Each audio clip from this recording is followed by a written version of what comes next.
भाषा विवाद पर राज ठाकरे का बड़ा बयान। राज ठाकरे ने कहा है कि सीएम ये सोच रहे हैं कि महाराष्ट्र में हिंदी कैसे लाए, ये नहीं सोच रहे हैं कि बाहरी लोगों को मराठी कैसे सिखाए।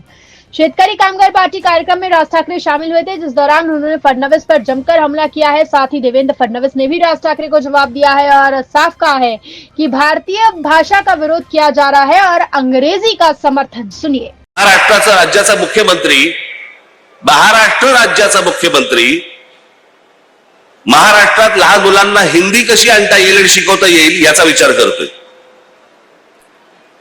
पण महाराष्ट्रामध्ये जे काम धंद्यासाठी येत आहेत त्यांना मराठी कशी येईल याचा विचार नाही मुख्यमंत्र्यांच्या मनात।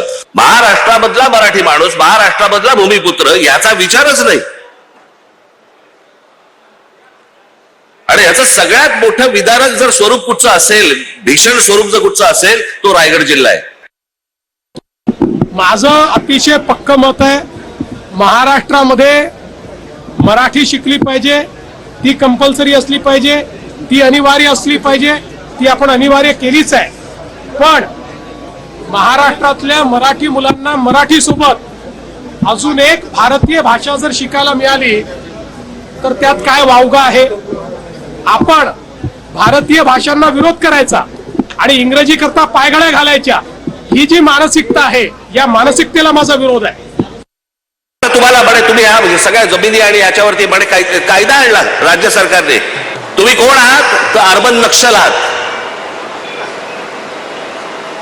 शहरामध्ये राहणारे नक्षल।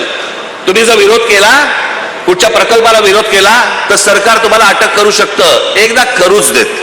या महाराष्ट्रामध्ये मराठी माणसाच्या थडग्यावरती उद्योग नाही उभे राहणार।